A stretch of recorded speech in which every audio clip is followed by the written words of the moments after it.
Hate के बाद में कोई वर्ब, खाने पीने, रोने गाने, हंसने खेलने गाने के एक्शन वर्ड्स आएंगे तो यहाँ आप आईएनजी का यूज करेंगे। अवॉइड के बाद में जो वर्ब आएगी उसके साथ आप आईएनजी का यूज करेंगे।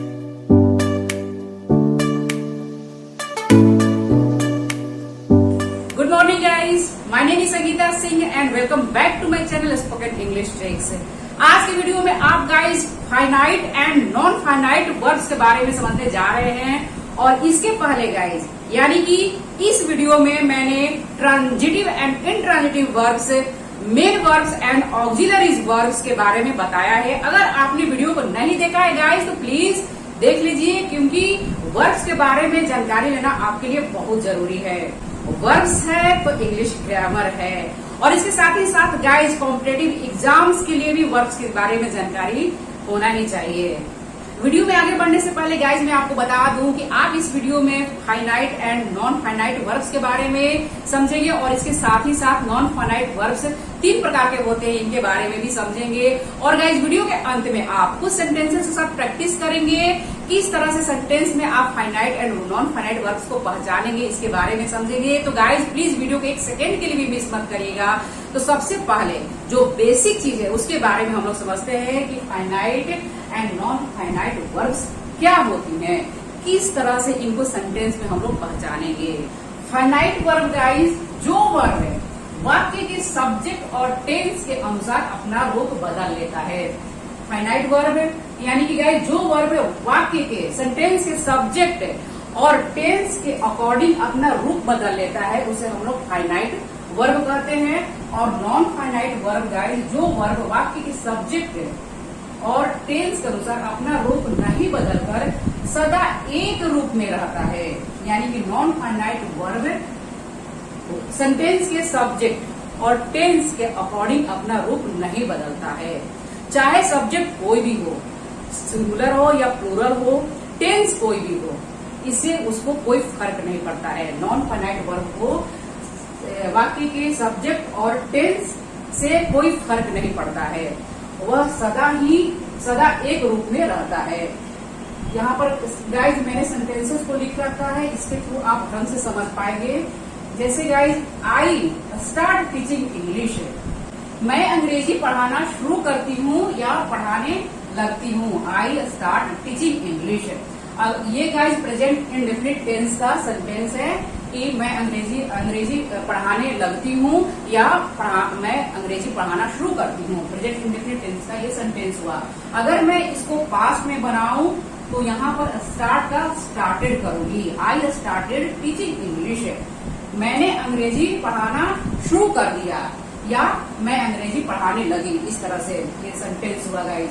तो स्टार्टेड हो गया, प्रेजेंट में स्टार्ट हुआ, पास्ट में स्टार्टेड हुआ सेकेंड फॉर्म। एंड अगर मैं फ्यूचर की बात करूं कि मैं अंग्रेजी पढ़ाने लगूंगी तो यहाँ पर will start, I will start teaching English. तो आप समझ सकते हैं गाइज कि कहाँ पर चेंज हो रहा है और कहाँ पर चेंज नहीं हो रहा है। किस वर्ब के साथ यहाँ पर आप देख रहे हैं, कौन सा वर्ब यहाँ पर अपना रूप बदल रही है सेंटेंस के according. I start teaching, teaching भी यहाँ पर वर्ब है गाइज, और यहाँ प्रेजेंट में भी टीचिंग आया है, पास्ट में भी टीचिंग आया है और फ्यूचर में भी टीचिंग आया है। तो इतना तो आपको पता ही हो गया कि कौन सा वर्ब यहाँ पर अपना टेंस के अकॉर्डिंग रूप बदल रहा है।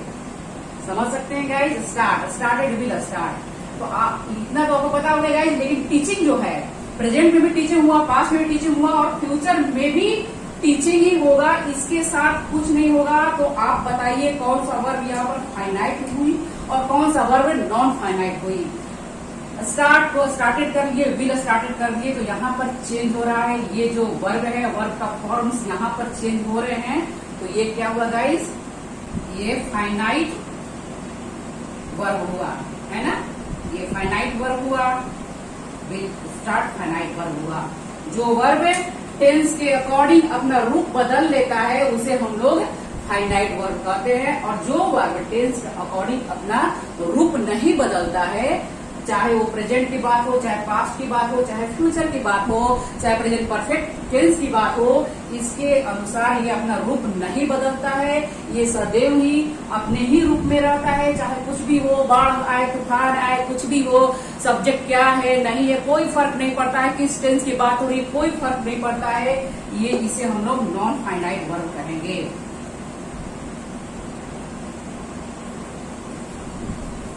ये नॉन फाइनाइट वर्ब हुआ। इस तरह से गाइज आप बहुत ही आसान तरीके से finite and non finite verb को सेंटेंस में पहचानेंगे। और यहाँ पर गाइज विल स्टार्ट फ्यूचर, आप समझ सकते हैं गाइज कि टेंस बदला, वर्ब के फॉर्म बदला। प्रेजेंट टेंस में स्टार्ट, पास्ट में स्टार्टेड हो गया और फ्यूचर में विल स्टार्ट हो गया। लेकिन टीचिंग प्रेजेंट में भी है, पास्ट में भी टीचिंग है और फ्यूचर में भी टीचिंग है। यहाँ पर कोई चेंज नहीं हो रहा है, इस वर्ब के साथ कुछ भी नहीं हो रहा है, तो ये नॉन फाइनाइट वर्ब हुआ। आप यहाँ पर देख सकते हैं जो वर्ब वाक्य के सब्जेक्ट है, यानी सेंटेंस के सब्जेक्ट है, सब्जेक्ट अकॉर्डिंग अभी हम लोग बाद में समझेंगे। टेंस के अनुसार अपना रूप नहीं बदलकर सदा एक रूप में रहता है, यानी कि टेंस प्रेजेंट पास्ट फ्यूचर जो भी टेंस हो, कोई भी टेंस हो, उसमें सदैव ही एक रूप में रहेगा, उसे हम लोग नॉन फाइनाइट वर्ब कहेंगे। और जहां पर जो वर्ब अपना टेंस अकॉर्डिंग रूप बदल लेता है, उसे हम लोग फाइनाइट वर्ब कहेंगे।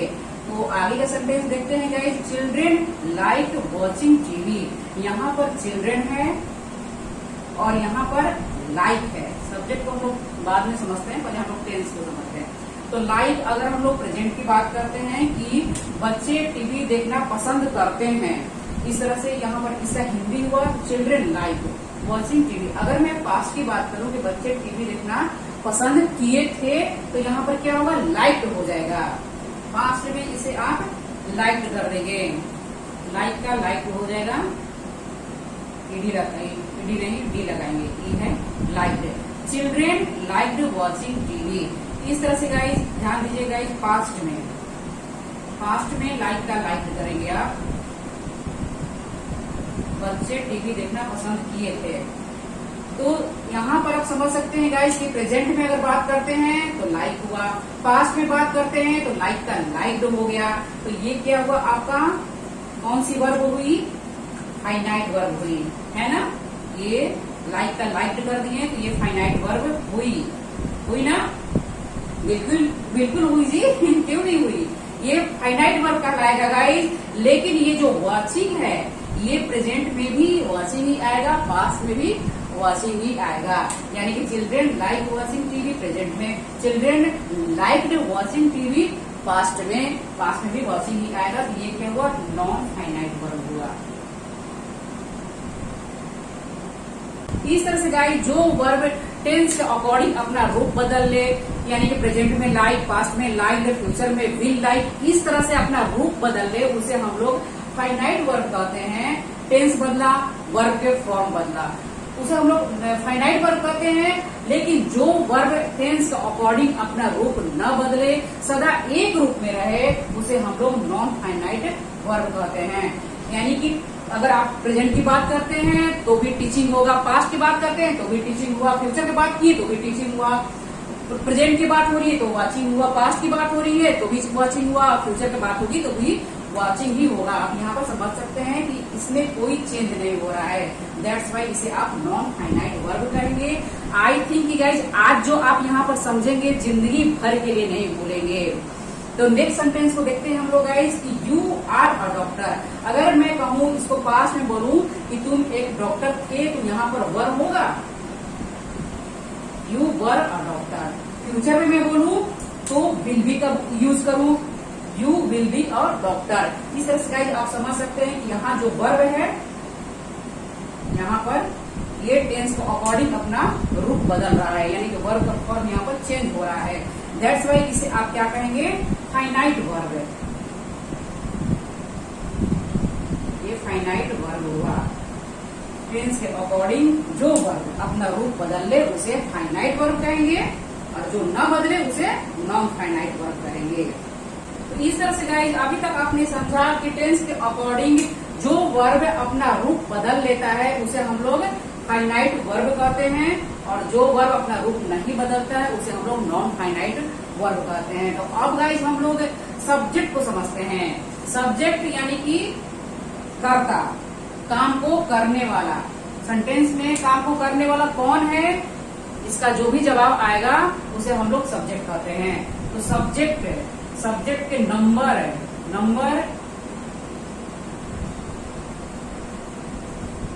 और पर्सन, यानी कि गाइज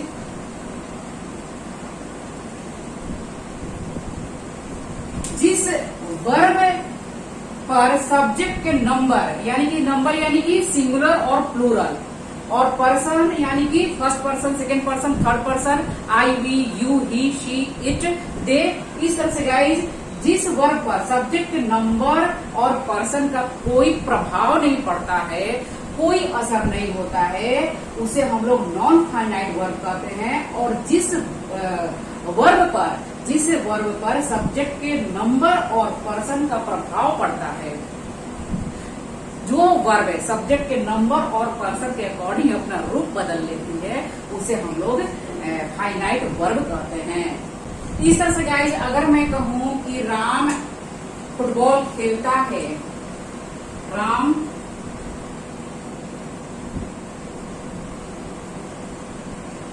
प्लेज फुटबॉल, चूंकि राम यहाँ पर सिंगुलर है, दैट्स वाई यहाँ पर हम लोगों ने प्ले के साथ प्लेज का यूज किया, एस लगाया है। प्रेजेंट इंडेफिनिट टेंस का सेंटेंस है गाइस, अगर सब्जेक्ट सिंगुलर है तो यहाँ पर वर्ब के साथ एस या ईएस का यूज किया जाता है। अगर आप वीडियो को नहीं देखे हैं तो प्लीज देख लीजिए, क्योंकि टेंसेस को जानना बहुत जरूरी है। Ram plays football, Ram football खेलता है। अगर यहाँ पर सब्जेक्ट यहाँ सिंगुलर है, दैट्स वाई यहाँ वर्ब के साथ एस आया है। अगर आप यहाँ पर राम एंड श्याम बोलते हैं, राम एंड श्याम,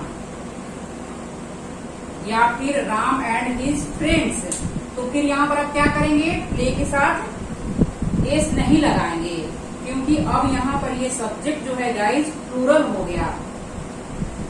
आप समझ सकते हैं कि सब्जेक्ट के नंबर यानी कि सिंगुलर या प्लूरल, दोनों का प्रभाव जिस वर्ब पर पड़ता है वो वर्ब क्या कहलाएगी, फाइनाइट वर्ब कहलाएगी। क्योंकि सब्जेक्ट अगर यहाँ पर सिंगुलर था, यानी कि राम अकेले जब था तो यहाँ पर प्लेस था। राम एंड श्याम, अब दो लोग की बात हो रही है, राम एंड हिज फ्रेंड्स, यहाँ पर प्लूरल सब्जेक्ट है तो यहाँ पर प्ले का यूज हो रहा है। इसी तरह से गाइज पर्सन यानी कि फर्स्ट पर्सन, सेकेंड पर्सन, अगर मैं यहाँ पर शी करूं तो फिर यहाँ पर एस का यूज होगा, she plays football, he plays football, इस तरह से। तो सब्जेक्ट के जो नंबर एंड पर्सन के अकॉर्डिंग जिस वर्ब में बदलाव हो रहा है, जो वर्ब चेंज हो रहा है, उसको हम लोग फाइनाइट वर्ब कहते हैं। यहाँ पर भी हम लोग थोड़ा समझ ले गाइस, यहाँ पर गाइस सब्जेक्ट चिल्ड्रन है यानी कि प्लूरल है। अगर मैं कहूँ कि वह टीवी देखना पसंद करती है तो शी लाइक्स हो जाएगा, यहाँ पर एस का यूज हो जाएगा। वॉचिंग टीवी, हम लोग टीवी देखना पसंद करते हैं, वी लाइक, सब्जेक्ट यहाँ पर प्लूरल है, वी यानी कि पर्सन, फर्स्ट पर्सन की बात हो रही है, वी यहाँ पर प्लूरल है तो लाइक ही होगा। Watching TV, he likes watching TV, she likes watching TV, we like watching TV and they like watching TV। तो आप यहाँ पर देख सकते हैं कि लाइक्स हो जा रहा है, लेकिन वाचिंग ही रह रहा है, यहाँ पर कोई चेंज नहीं हो रहा है। चाहे सब्जेक्ट सिंगुलर आए, प्लूरल आए, राम आए, श्याम आए, या ही आए, शी आए, कोई इसको फर्क नहीं पड़ता है। तूफान आए, बाढ़ आए, आंधी आए, कोई फर्क नहीं पड़ता है। कहाँ पर, यहाँ पर। जिस पर कोई फर्क नहीं पड़ता है सब्जेक्ट के नंबर एंड पर्सन का, उसको हम लोग नॉन फाइनाइट वर्ब कहेंगे। और जिस पर असर पड़ता है, फर्क पड़ता है सब्जेक्ट अकॉर्डिंग, टेंस के अकॉर्डिंग, जो वर्ब चेंज हो जा रही है, उसे हम लोग फाइनाइट वर्ब कहेंगे। I start. अगर यहाँ पर सब्जेक्ट को चेंज करते हैं, ही लिखेंगे, ही स्टार्ट हो जाएगा, शी लिखेंगे, स्टार्ट हो जाएगा, यू लिखेंगे, स्टार्ट होगा। तो आप समझ सकते हैं गाइज किस तरह से सब्जेक्ट के नंबर और पर्सन जब चेंज हो रहा है तो यहाँ पर स्टार्ट्स भी हो जा रहा है। लेकिन I start teaching, he starts teaching, you start teaching, she starts teaching, लेकिन यहाँ पर कोई असर नहीं आ रहा है। यहाँ पर सब्जेक्ट के नंबर और पर्सन का कोई असर नहीं आ रहा है। जहाँ पर असर नहीं आ रहा है वो नॉन फाइनाइट वर्ब हुआ। जहाँ पर असर हो रहा है जो सब्जेक्ट के क्या बोलते हैं नंबर एंड पर्सन के हिसाब से अपना रूप बदल लेता है, उसे हम लोग फाइनाइट वर्ब कहते हैं।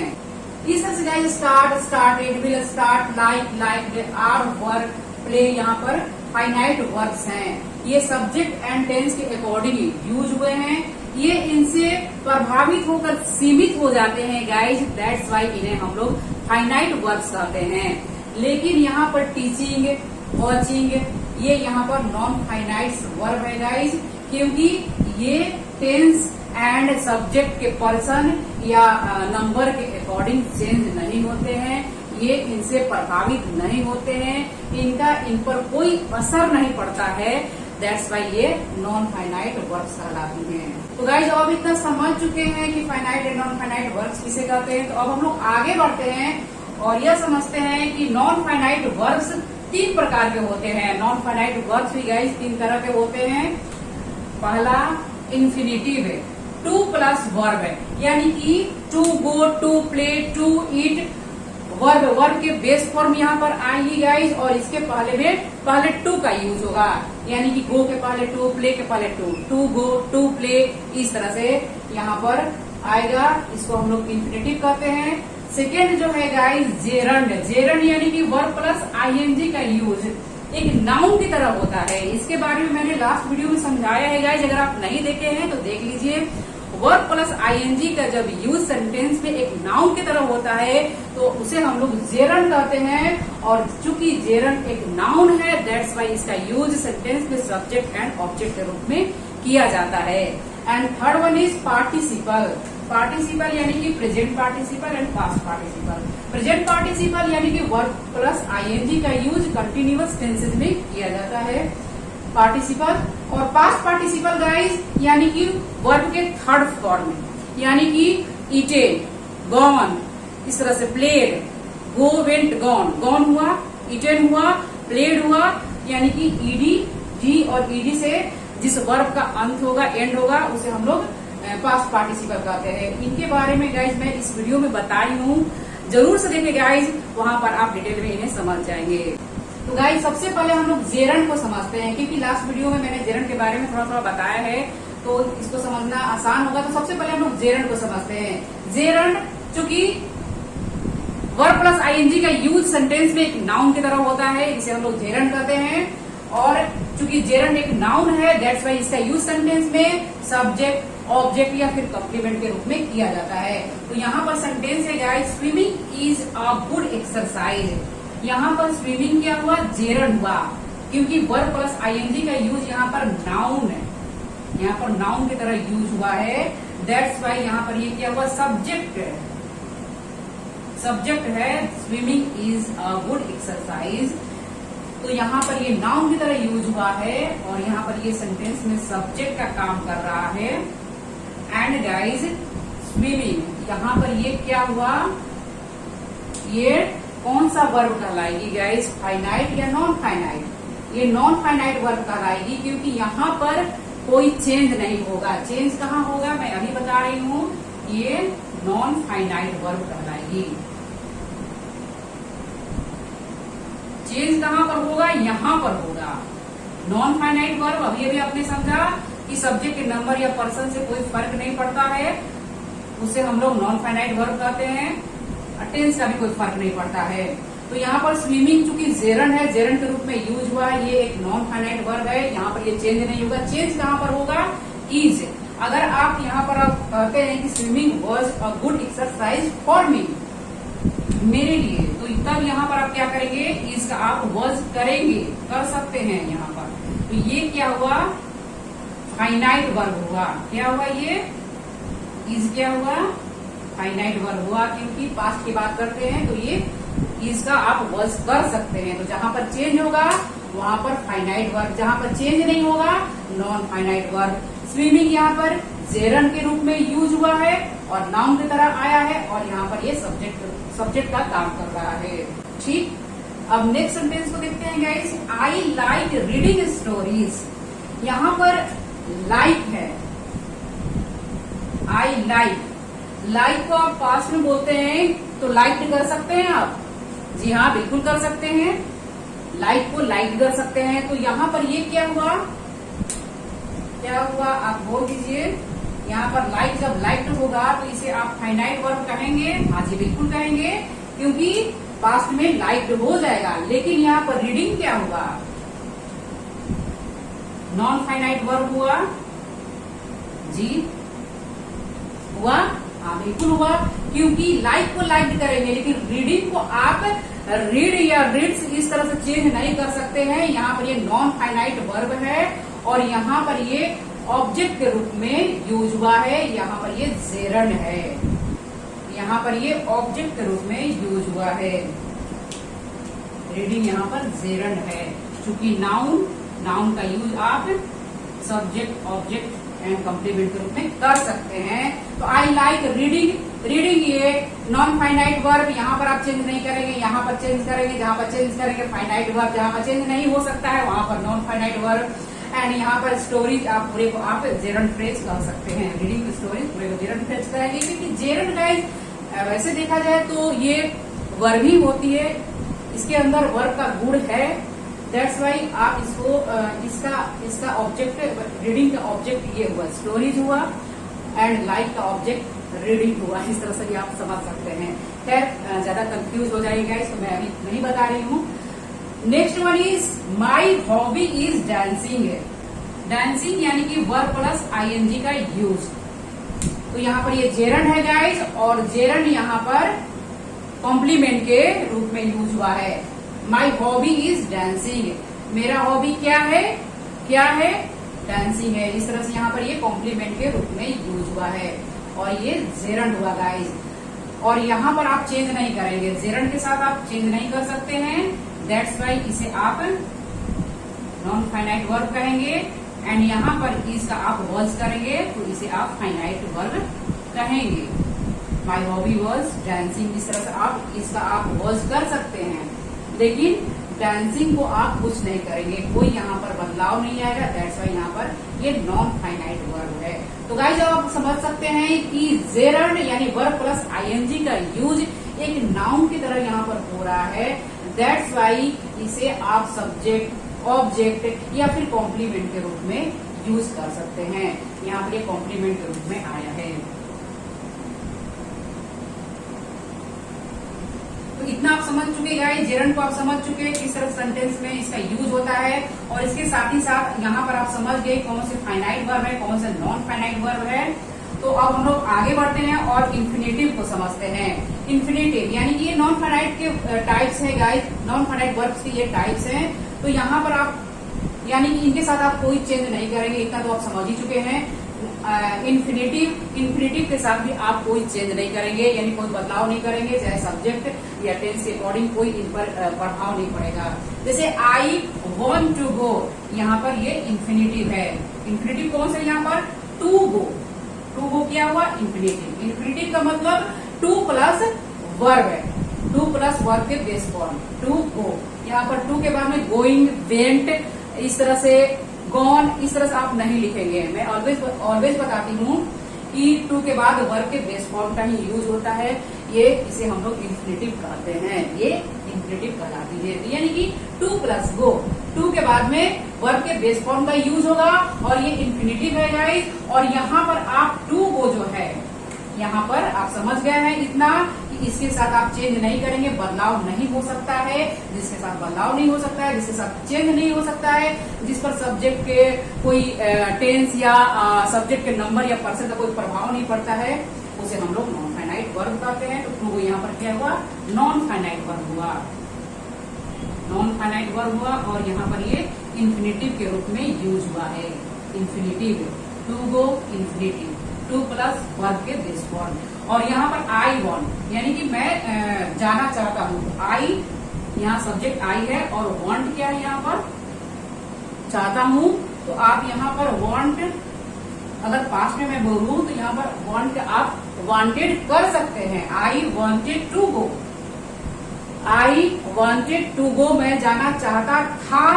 तो यहाँ पर अगर जो वर्ब चेंज हो रही है उसे हम लोग फाइनाइट वर्ब कहेंगे। तो ये क्या हुआ फाइनाइट वर्ब। वांट का पास्ट में वांटेड हो जाएगा। I wanted to go, I want to go, लेकिन टू गो जो है प्रेजेंट में भी आएगा, पास्ट में भी आएगा, फ्यूचर में भी आएगा। तो यहाँ पर कोई चेंज नहीं हो रहा है। सब्जेक्ट अगर चेंज करते हैं गाइस, अगर मान लीजिए मैं बोलूं यहाँ पर शी यहाँ पर वॉन्ट्स लिख देंगे, शी वॉन्ट्स टू गो, इस तरह से होगा। आप समझ सकते हैं कि सब्जेक्ट के नंबर या पर्सन, यानी कि यहाँ पर तो दोनों पर्सन की बात हो रही है। अगर राम मैं लिखूं तो वॉन्ट्स होगा। तो यहाँ पर सब्जेक्ट चाहे कुछ भी हो, सिंगुलर हो, प्लूरल हो, लेकिन यहाँ पर प्रभाव पड़ रहा है। जिसके ऊपर प्रभाव पड़े, जो प्रभावित हो टेंस के अकॉर्डिंग, सब्जेक्ट के अकॉर्डिंग, तो उसे हम लोग फाइनाइट वर्ब कहेंगे। और जो प्रभावित न हो, इस पर कोई असर न पड़े, उसे हम लोग नॉन फाइनाइट वर्ब कहेंगे। इसको मैं रब कर दे रहा हूँ गाइस, ताकि आप डन। इतना आप समझ चुके, तो हम लोग नेक्स्ट सेंटेंस को देखते हैं। और एक बात मैं और बता दूं गाइस, यहाँ पर इंफिनिटिव भी नाउन की तरह यूज हो रहा है, टू गो। तो दैट्स वाई यहाँ पर जो है सेंटेंस में ये जेरन की तरह ये भी सब्जेक्ट एंड ऑब्जेक्ट के रूप में यूज किया जाता है। तो यहाँ पर ये ऑब्जेक्ट का काम कर रहा है। To work is an exercise, यहाँ पर टू वर्क, यहाँ पर क्या हो गया ये इंफिनिटिव है, टू प्लस वर्क के base form. To work, to go, to play, इस तरह से आप देखकर ही समझ जाइए कि टू के बाद में अगर वर्ब के बेस फॉर्म आए, और बेस फॉर्म का ही यूज होता है, तो उसे आप इंफिनिटिव कहेंगे। एंड यहाँ पर कोई चेंज नहीं होगा, ये एक नॉन फाइनाइट वर्ब है। यहाँ पर नॉन फाइनाइट वर्ब है, यहाँ पर आप चेंज नहीं करेंगे, non finite. Is an exercise, इस तरह से गाइज यहाँ पर टू वर्क जो है सेंटेंस में सब्जेक्ट के रूप में यूज हुआ है, टू गो यहाँ पर ऑब्जेक्ट के रूप में यूज हुआ है। और ये दोनों ही नॉन फाइनाइट वर्ब्स हैं गाइज, और इसे हम लोग सिंपल इन्फिनेटिव कहते हैं। सिंपल इन्फिनेटिव यानी कि इसका यूज एक नाउन की तरह हो रहा है। दैट्स वाई ये सेंटेंस में सब्जेक्ट एंड ऑब्जेक्ट के रूप में यूज किया जाता है। तो गाइज अब हम लोग आगे बढ़ते हैं और बेयर इन्फिनेटिव को समझते हैं। बेयर इन्फिनेटिव यानी कि विदाउट टू, यानी गाइज अभी तक आपने समझा कि इन्फिनेटिव यानी कि टू प्लस वर्ब, वर्ब के पहले टू का यूज हो रहा था। लेकिन गाइज यहाँ पर आप वर्ब का यूज विदाउट टू, यानी वर्ब के पहले टू का यूज नहीं होगा। To go, to eat, to laugh हो रहा था, लेकिन यहाँ पर to go, to eat, to laugh इस तरह से नहीं होगा। वर्ब के पहले टू का आप यूज नहीं करेंगे। जैसे आई मेड हिम लाफ, मैंने उसको हंसाया। तो यहाँ पर गाइज आप समझ सकते हैं कि यहाँ जो लाफ है, लाफ के पहले टू का यूज नहीं हुआ है। I made him laugh, I made him to laugh, इस तरह से आप नहीं करेंगे, सेंटेंस गलत हो जाएगा। तो यहाँ पर ये लाफ जो हुआ गाइज बेयर इन्फिनेटिव हुआ है ना, लाफ यहाँ पर बेयर इन्फिनेटिव हुआ। और ये एक नॉन फाइनाइट वर्ब है, क्योंकि यहाँ पर आप चेंज नहीं कर सकते हैं, ये एक नॉन फाइनाइट वर्ब है। एंड यहाँ पर जो है गाइज ये मेड जो है, मेड को आप मेक कर सकते हैं। जैसे मैं बोल सकती हूँ कि आई मेक हिम लाफ, मैं उसको हंसाती हूँ, यहाँ पर मेड का मेक हो जाएगा। दैट्स वाई आप ये जो मेक और मेड यहाँ पर चेंज हो रहा है, तो आप इसे फाइनाइट वर्ब कहेंगे। फाइनाइट वर्ब हुआ गाइज। तो जहाँ पर चेंज हुआ वहां पर ये फाइनाइट वर्ब हुआ, जहाँ पर चेंज नहीं हुआ वहां पर नॉन फाइनाइट वर्ब हुआ। और इसके पहले चूंकि टू का यूज नहीं हुआ, दैट्स वाई यहाँ पर ये बेयर इन्फिनेटिव हुआ। कुछ वर्ब्स ऐसी होती है गाइज जिसके पहले टू का यूज नहीं किया जाता है, उसे हम लोग बेयर इन्फिनेटिव करते हैं। और जिसके पहले टू का यूज किया जाता है, जिस वर्ब के पहले टू का यूज किया जाता है, उसे हम लोग इन्फिनेटिव करते हैं। इन्फिनेटिव का यूज अगर आप नाउन के रूप में करते हैं, नाउन के रूप में यानी सेंटेंस में सब्जेक्ट एंड ऑब्जेक्ट के रूप में यूज होता है, उसे हम लोग सिंपल इन्फिनेटिव करते हैं। I can go, I can go, मैं जा सकता हूँ। तो यहाँ पर ये क्या हुआ गाइज, वो भी यहाँ पर बेयर इन्फिनेटिव हुआ। एंड ये नॉन फाइनाइट वर्ब हुआ, non finite verb. And can जो है गाइस फाइनाइट वर्ब हुआ। कैन का यूज फाइनाइट वर्ब के रूप में यहाँ पर हो रहा है। ये फाइनाइट वर्ब हुआ क्योंकि कैन को आप चेंज कर सकते हैं, लेकिन कैन के बाद में वर्ब के बेस फॉर्म का ही यूज होता है। यहाँ पर आप चेंज नहीं कर सकते। आई कैन गोइंग नहीं कर सकते हैं, गोइंग होगा। आई कुड गोइंग होगा। इस तरह से गाइस यहाँ पर गो, यहाँ पर where infinitive and non finite यहाँ पर वर्ब हुआ। एक बात और बता दूं गाइस कि इंफिनिटिव जो है गाइस सेंटेंस में अकेले नहीं आता है, इसके साथ दूसरा वर्ब भी आता है जो कि सेंटेंस के सब्जेक्ट के अकॉर्डिंग यूज होता है, यानी कि सब्जेक्ट के नंबर और पर्सन के अकॉर्डिंग इसका यूज होता है। जैसे यहाँ पर आई है तो वांट हुआ, बी होगा तो वांट्स हो जाएगा। इस तरह से आप समझ सकते हैं कि इंफिनिटिव अकेले यहाँ पर नहीं आया है, इसके साथ दूसरा वर्ब भी आया है और ये जो वर्ब है सब्जेक्ट के अकॉर्डिंग यूज किया जाता है। और यहाँ पर गाइस मॉडल वर्ब्स है, यानी कि मॉडल वर्ब्स आपको पता ही होगा, can, could, may, might, shall, will, should, would, must, need and dare के साथ वेयर इंफिनिटिव का ही यूज किया जाता है। वेयर इंफिनिटिव यानी कि विदाउट टू, यानी इनके बाद में गाइस ये मॉडल वर्ब्स के बाद में जो वर्ब आएगा बिना टू का यूज होगा। जैसे I can go, he can go. इस तरह से यहाँ पर कैन टू गो आप नहीं करेंगे, यहाँ पर टू का यूज नहीं करेंगे, वर्ब के पहले टू का यूज नहीं करेंगे, इन्फिनेटिव का यूज नहीं करेंगे, वेयर इन्फिनेटिव का यूज करेंगे। यानी कि इनके बाद में जो भी वर्ब आएगा उसके पहले आप टू का यूज नहीं करेंगे। आप यहाँ पर विशेष ध्यान दीजिएगा गाइस। और यहाँ पर गाइस नीड और डेयर चूंकि यहाँ पर मॉडल वर्ब्स के रूप में यूज हो रहा है तो यहाँ पर आप वेयर इन्फिनेटिव का यूज करेंगे। अगर ऑर्डिनरी वर्ब्स के रूप में यूज होगा तो वहां पर आप इन्फिनेटिव का यूज करेंगे, यानी कि वर्ब के पहले टू का यूज करेंगे। तो आई होप गाइस अब आप इतना समझ चुके हैं, तो अब आप ले लीजिए स्क्रीनशॉट। इसके बाद में हम लोग पार्टिसिपल को समझेंगे और कुछ सेंटेंसेस के साथ प्रैक्टिस करेंगे। तो गाइज अब हम लोग आगे बढ़ते हैं और पार्टिसिपल को समझते हैं। पार्टिसिपल यानी कि present participle and past participle. Present participle की मदद से गाइज प्रोग्रेसिव टेंसेज यानी कि कंटिन्यूअस टेंसेज बनाए जाते हैं और पास्ट पार्टिसिपल की मदद से परफेक्ट टेंसेज और पैसिव वॉइस बनाए जाते हैं। तो गाइज आगे बढ़ते हैं और यहाँ पर आप समझेंगे किस तरह से इनको आइडेंटिफाई करेंगे आप सेंटेंस में, कौन से फाइनाइट वर्ब है, कौन से नॉन फाइनाइट वर्ब है, इसके बारे में भी आप समझेंगे। तो यहाँ पर मैंने कुछ सेंटेंसेस को लिख रखा है guys. She is playing in the room. यह जो सेंटेंस है गाइज प्रेजेंट कंटिन्यूअस टेंस का है। She is playing in the room, ये जो सेंटेंस है गाइज प्रेजेंट कंटिन्यूअस टेंस का है। और अभी अभी आपने समझा कि प्रेजेंट पार्टिसिपल की मदद से प्रोग्रेसिव टेंसेज यानी कि कंटिन्यूअस टेंसेज बनाए जाते हैं। तो यहाँ पर ये एक प्रेजेंट कंटिन्यूअस टेंस का सेंटेंस है। और गाइज अगर आप अभी तक टेंसेस के वीडियोस को नहीं देखे हैं तो प्लीज देख लीजिए। टेंसेस को समझना जरूरी है गाइज, चाहे आप स्पोकन इंग्लिश की बात करें या फिर कॉम्पिटिटिव एग्जाम्स के। तो यहाँ पर वर्ब प्लस आईएनजी का जो यूज है गाइज प्रेजेंट पार्टिसिपल के तरह हुआ है। वर्ब प्लस आईएनजी का यूज प्रेजेंट पार्टिसिपल के रूप में यूज हुआ है। She is playing in the room, यहाँ पर वर्ब के साथ आईएनजी प्रेजेंट पार्टिसिपल है। और गाइज ये भी हम लोग समझते जाएं कौन सा फाइनाइट वर्ब है, कौन सा नॉन फाइनाइट वर्ब है। तो मैं बता दूं गाइज कि यहाँ पर ये जो प्लेइंग है नॉन फाइनाइट वर्ब है, प्लेइंग नॉन फाइनाइट वर्ब है। और इज जो है गाइज इज यहाँ पर फाइनाइट वर्ब है। ये जो है फाइनाइट वर्ब है क्योंकि इसके साथ आप बदलाव कर सकते हैं। तो गाइज आप अभी तक समझ चुके होंगे कौन सा वर्ब फाइनाइट वर्ब कहलाती है, कौन सा वर्ब नॉन फाइनाइट वर्ब कहलाती है। जो वर्ब सब्जेक्ट के अकॉर्डिंग टेंस के अकॉर्डिंग चेंज हो जाती है उसे हम लोग फाइनाइट वर्ब कहते हैं। और जो वर्ब सब्जेक्ट के अकॉर्डिंग टेंस के अकॉर्डिंग चेंज नहीं होती है उसे हम लोग नॉन फाइनाइट वर्ब कहते हैं। तो यहाँ पर ये जो वर्ब है, इज को आप चेंज कर सकते हैं लेकिन प्लेइंग को आप चेंज नहीं कर सकते हैं। ये प्रेजेंट कंटिन्यूअस है। अगर मैं पास्ट कंटिन्यूअस टेंस की बात करूं तो यहाँ पर इज के जगह मैं वॉज कर सकती हूँ, यहाँ पर आप चेंज कर सकते हैं। शी वॉज कर सकते हैं, इज का आप वॉज कर सकते हैं। And marker is not working.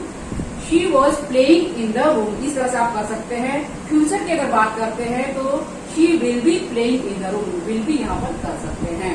लेकिन प्लेइंग प्रेजेंट में भी आ रहा है, पास्ट में भी आ रहा है और फ्यूचर में भी आ रहा है। दैट्स वाई ये जो है प्लेइंग जो है नॉन फाइनाइट वर्ब हुआ और ये जो है फाइनाइट वर्ब हुआ। यहाँ पर भी वही चीज है गाइस, वर्किंग जो है नॉन फाइनाइट वर्ब है, नॉन फाइनाइट वर्ब और ये पार्टिसिपल के रूप में यूज हुआ है। और दे वर जो है यहाँ पर फाइनाइट वर्ब है, क्योंकि यहाँ पर वर्ब को मैं आर कर सकती हूँ, दे आर वर्किंग। इस तरह से आप यहाँ पर आर लिख सकते हैं, दे आर वर्किंग, यानी कि प्रेजेंट की अगर बात करते हैं तो यहाँ पर आर हो जाएगा, फ्यूचर की बात करेंगे तो विल भी हो जाएगा।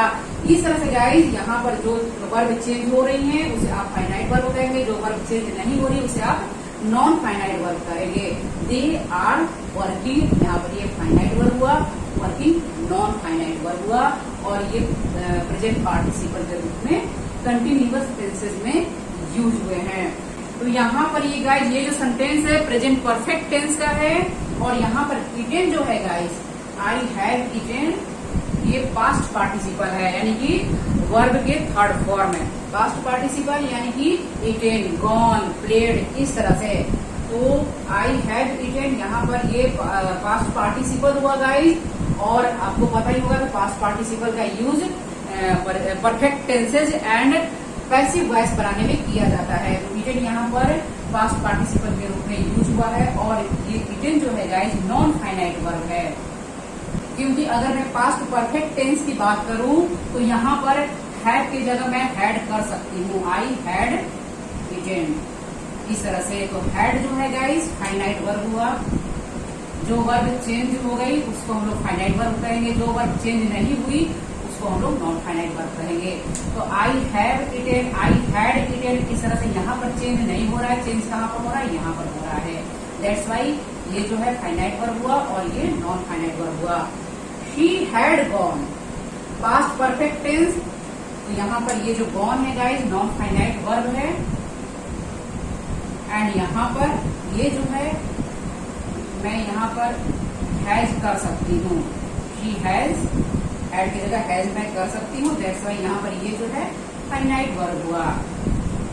अगर मैं सब्जेक्ट को चेंज करूं, he has gone, Ram has gone, they have gone, यहाँ पर हैव हो जाएगा। तो आप समझ सकते हैं कि सब्जेक्ट के अकॉर्डिंग यहाँ पर बदलाव हो रहा है, टेंस के अकॉर्डिंग यहाँ पर बदलाव हो रहा है। दैट्स वाई ये फाइनाइट वर्ब हुआ एंड गॉन जो है यानी कि पास्ट पार्टिसिपल जो है यहाँ पर बदलाव नहीं हो रहा है। दैट्स वाई ये नॉन फाइनाइट वर्ब्स हुए। अब हम लोग गाइस आगे बढ़ेंगे और कुछ सेंटेंसेस के साथ प्रैक्टिस करेंगे। इसमें कौन सा फाइनाइट वर्ब है, कौन सा नॉन फाइनाइट वर्ब है, इसके बारे में समझेंगे। तो the first one is I hate eating junk food. मैं जंक फूड खाना बिल्कुल पसंद नहीं करती हूँ, मुझे जंक फूड खाना बिल्कुल पसंद नहीं है।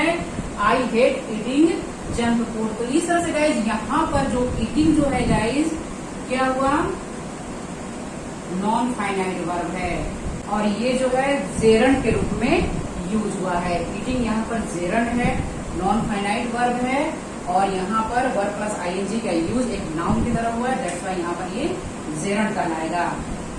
और हेट जो हुआ गाइज यहाँ पर ये फाइनाइट वर्ब है, क्योंकि आप इसको चेंज कर सकते हैं, आई हेटेड कर सकते हैं। पास्ट में अगर बात करते हैं तो आप यहाँ पर सेकंड फॉर्म का यूज करेंगे एंड देन अगर सब्जेक्ट को चेंज करते हैं, ही करते हैं, तो यहाँ पर एस का यूज कर देंगे। तो इस तरह से आप समझ सकते हैं कि जो वर्ब है सब्जेक्ट एंड टेंस के अकॉर्डिंग अपना रूप बदल रही है उसे हम लोग फाइनाइट वर्ब कहेंगे, जो नहीं बदल रही है अपना रूप उसे नॉन फाइनाइट वर्ब कहेंगे। I hate eating junk food, eating यहाँ पर non finite verb and hate यहाँ पर finite verb. He avoided going there, यहाँ पर गोइंग जो है गाइज नॉन फाइनाइट वर्ब हुआ और यहाँ पर अवॉइडेड जो हुआ गाइज यहाँ पर फाइनाइट वर्ब हुआ। ही अवॉइडेड गोइंग देयर, यहाँ पर ये फाइनाइट वर्ब हुआ, यहाँ पर नॉन फाइनाइट वर्ब हुआ। अगर मैं प्रेजेंट की बात करूं तो यहाँ पर मैं चेंज कर सकती हूँ, यानी अवॉइड कर सकती हूँ। सब्जेक्ट भी ही है तो यहाँ पर मैं एस का यूज करूंगी, लेकिन गोइंग के साथ मैं कुछ नहीं कर सकती हूँ। इसके साथ आप कुछ नहीं कर सकते हैं, जिसको चेंज नहीं कर सकते हैं नॉन फाइनाइट, जिसको चेंज कर सकते हैं उसे फाइनाइट वर्ब कहेंगे। सब्जेक्ट के अकॉर्डिंग एंड टेंस के अकॉर्डिंग जो वर्ब चेंज हो जा रही है उसे हम लोग फाइनाइट वर्ब कहेंगे। I bought a book to study English. इस तरह से गाइज यहाँ पर आप समझ सकते हैं कि कौन सा नॉन फाइनाइट वर्ब है। आप पहचानने की कोशिश करिए गाइज। यहाँ पर आप टू स्टडी, यहाँ पर ये इंफिनिटिव के रूप में है, ये इंफिनिटिव के फॉर्म में है। To study, to study, to plus verb है, वर्ब के बेस फॉर्म का यूज होगा। टू स्टडी यहाँ पर इंफिनिटिव फॉर्म में है और ये एक नॉन फाइनाइट वर्ब है गाइस, क्योंकि यहाँ पर आप चेंज नहीं कर सकते हैं, पहले ही आप समझ चुके हैं। और यहाँ पर ये जो है फाइनाइट वर्ब है, क्योंकि अगर मैं प्रेजेंट की बात करूं तो आई वाई मैं बोल सकती हूँ। इस तरह से यहाँ पर मैं चेंज कर सकती हूँ, लेकिन टू स्टडी को मैं चेंज नहीं कर सकती हूँ। और ये इंफिनिटिव के रूप में आया है, टू प्लस वर्ब, और ये एक नॉन फाइनाइट वर्ब है। आई शैल हेल्प हर। तो गाइज मैंने पहले ही बताया कि जितने भी मॉडल ऑक्सिलरीज हैं गाइज, उसके बाद में जो वर्ब यूज होंगी उसे हम लोग बेयर इंफिनिटिव कहते हैं। बेयर इंफिनिटिव का ही यूज होता है, यानी जितने भी मॉडल ऑक्सिलरीज हैं उनके बाद जो वर्ब गाइज आएंगी उसको हम लोग बेयर इंफिनिटिव कहेंगे। बेयर इंफिनिटिव यानी कि विदाउट टू, यहाँ पर टू का आप यूज नहीं करेंगे। तो यहाँ पर ये जो है हेल्प, यहाँ मैं लिखूं, यही मैं लिख दे रही हूँ, बेयर इंफिनिटिव है, ठीक है। हेल्प यहाँ पर बेयर इंफिनिटिव है, यानी विदाउट टू यहाँ पर आया है। एंड ये शैल जो है गाइज, यहाँ पर शैल फाइनाइट वर्ब है, क्योंकि आप इसे शुड कर सकते हैं।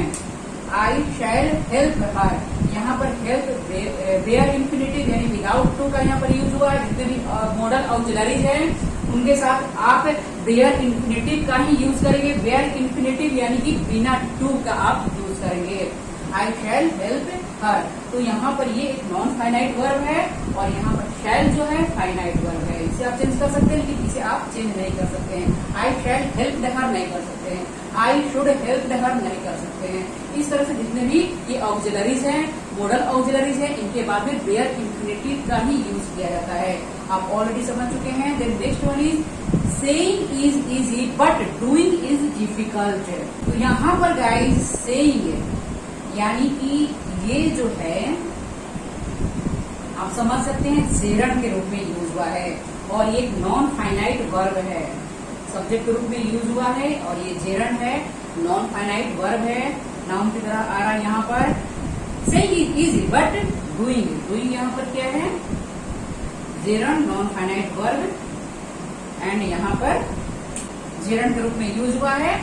Saying is easy but doing is difficult. तो इस तरह से गाइस यहाँ पर ये नॉन फाइनाइट है, डूइंग जेरन है, यहाँ पर सेइंग भी जेरन है और नॉन फाइनाइट वर्ब्स दोनों ही हैं। और यहाँ पर ये जो है फाइनाइट वर्ब है, क्योंकि इसे आप चेंज कर सकते हैं। सेइंग वॉज इजी ऐसे कर सकते हैं, बट डूइंग वॉज डिफिकल्ट इस तरह से आप कर सकते हैं। इसको आप वॉज कर सकते हैं, यहाँ पर भी कर सकते हैं, लेकिन यहाँ पर आप चेंज नहीं कर सकते। सेइंग और डूइंग को आप बदल नहीं सकते हैं। दैट्स वाई ये नॉन फाइनाइट वर्ब है एंड यहाँ पर इज जो है गाइस फाइनाइट वर्ब्स हैं। Then next one is he was beaten. यहाँ पर ये बीटेन जो है गाइस, मैं रेड से लिख रही हूँ नॉन फाइनाइट वर्ब को, कभी आप कंफ्यूज ना हो, दैट्स वाई मैंने नॉन फाइनाइट वर्ब को रेड से लिख रखा है guys.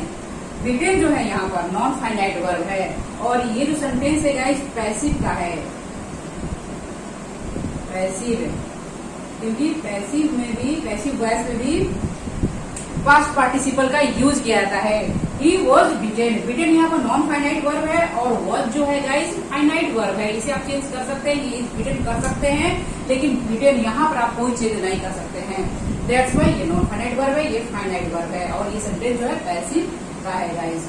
And then next one is she has not given any homework to their students.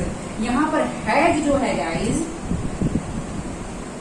Finite verb है, इसे मैं ग्रीन से लिखूं, फाइनाइट वर्ब ग्रीन। हैज यहाँ पर फाइनाइट वर्ब है क्योंकि यहाँ पर आप हैड कर सकते हैं एंड यहाँ पर गिवन जो है गाइस नॉन फाइनाइट वर्ब है ना। क्योंकि यहाँ पर आप समझ ही रहे हैं कि पास्ट पार्टिसिपल के साथ आप कुछ नहीं कर सकते हैं, जो भी चेंज कर सकते हैं यहाँ पर कर सकते हैं।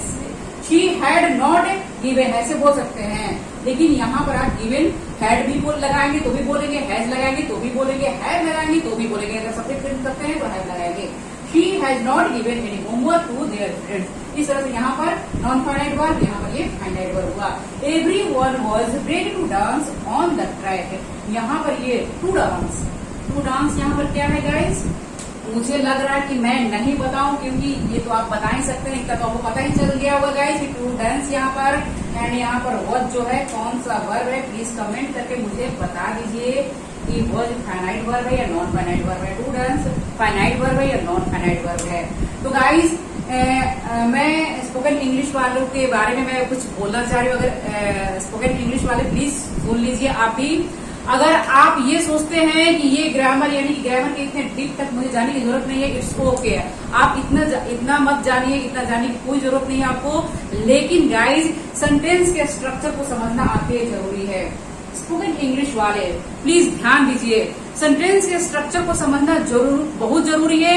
अगर आप इस तरह के सेंटेंसेस बोलना चाहते हैं कि मैं वहां जाने से परहेज करता हूँ, मैं वहां जाने से बचता हूँ, अवॉइड करता हूँ, तो किस तरह से आप सेंटेंस को, किस तरह से हिंदी के वाक्य को अंग्रेजी में बोलेंगे, यह जानना आपके लिए बहुत जरूरी है। आई अवॉइड बोल सकते हैं, आई अवॉइड गोइंग देयर। मैं वहां जाने से बचता हूँ, अवॉइड करता हूँ, तो आई अवॉइड गोइंग देयर। इस तरह के सेंटेंस अगर आपको बोलना है कि मैं जंक फूड खाने से परहेज करता हूँ, अवॉइड करता हूँ, I avoid taking junk food. अगर आप यहाँ पर बोलते समय, अंग्रेजी बोलते समय यहाँ पर टू गो बोलते हैं, गो बोलते हैं, तो समझ लीजिए गलत अंग्रेजी बोल रहे हैं। तो ये जानना भी आपके लिए जरूरी है, इन चीजों को जानना आपके लिए जरूरी है। कहाँ पर ईटिंग होगा, कहाँ पर ईट होगा, कहाँ पर टू गो होगा, कहाँ पर ईटेन होगा, ये जानना आपके लिए बहुत जरूरी है। आई हेट टू ईट नहीं कर सकते, आई हेट ईट नहीं कर सकते हैं। क्या करेंगे? आई हेट के बाद ईटिंग ही आएगा, जेरंट का ही यूज होगा, वर्ब के प्लस आईएनजी का ही यूज होगा। गाइस अगर हेट के बाद में कोई वर्ब, खाने पीने, रोने गाने, हंसने खेलने, गाने के एक्शन वर्ड्स आएंगे तो यहाँ आप आईएनजी का यूज करेंगे। अवॉइड के बाद में जो वर्ब आएगी उसके साथ आप आईएनजी का यूज करेंगे। इस तरह से गाइस आपको कुछ सेंटेंस स्ट्रक्चर्स को समझना ही होगा अंग्रेजी बोलने के लिए। अगर आप ग्रामर को डिटेल में नहीं जानना चाहते हैं तो कोई बात नहीं, इट्स ओके। लेकिन गाइस कुछ चीजों को आपको जानना ही होगा अंग्रेजी बोलने के लिए, कुछ सेंटेंस स्ट्रक्चर्स को जानना ही होगा अंग्रेजी बोलने के लिए। बिना जाने आप अंग्रेजी नहीं बोलेंगे। इस तरीके के अगर आपको सेंटेंसेस बोलना है, कभी ऐसा सिचुएशन आए इस तरीके के सेंटेंसेस बोलना है, तो कैसे बोलेंगे आप? यह जानना आपके लिए बहुत जरूरी है ना। कहाँ पर आप रीडिंग का यूज करेंगे, कहाँ पर टू स्टडी का यूज करेंगे, किस वर्ब के साथ आईएनजी का यूज किया था, कहाँ पर आईएनजी का यूज नहीं किया जाता है। तो गाइस ये जानना बहुत जरूरी है। अगर शैल के बाद में आप टू हेल्प लगाते हैं, आई शैल टू हेल्प, ये भी गलत हो जाएगा, है ना। तो गाइज मैंने इस वीडियो में डिटेल में इन्हें समझाया है। तो गाइज इस वीडियो को जरूर देखें और अंग्रेजी बोलने की कोशिश करें। आई होप कि गाइज अब आप इतना समझ चुके होंगे कि finite and non finite verbs किसे कहते हैं। एंड यहाँ पर आप इंफिनिटिव, जेरंट एंड पार्टिसिपल को भी समझ लिया है। तो गाइज अब आप ले लीजिए स्क्रीनशॉट। आई होप गाइज आज का लेसन आपको पसंद आया होगा। गाइज आपने इस वीडियो में finite and non finite verbs के बारे में समझा और इसके साथ ही साथ इंफिनिटिव, जेरंट एंड पार्टिसिपल के बारे में भी समझा, present participle and past participle के बारे में भी समझा। तो गाइज आज के बाद आप कभी भी लाइफ में इनको लेकर कंफ्यूज नहीं होंगे, खासतौर पे finite and non finite verbs को लेकर। तो गाइज वीडियो कैसे लगी कमेंट करके जरूर बताएं। गाइज आपसे एक रिक्वेस्ट है, इस वीडियो को अपने फ्रेंड्स में जरूर से जरूर शेयर करें गाइज, और बाकी भी जितने भी वीडियोस है गाइज अपने फ्रेंड्स में शेयर करें ताकि उनको भी इनके बारे में जानकारी प्राप्त हो। तो गाइज वीडियो कैसी लगी कमेंट करके जरूर बताएं गाइज। अगर वीडियो पसंद आए तो प्लीज प्लीज प्लीज लाइक तो बनता है, चैनल पर नए हैं तो सब्सक्राइब कर दीजिए और साथ ही साथ बेल के निशान को दबा दीजिए ताकि आने वाले वीडियो का नोटिफिकेशन आपको मिल जाए। I will see you in next video. Till then keep learning, keep practising.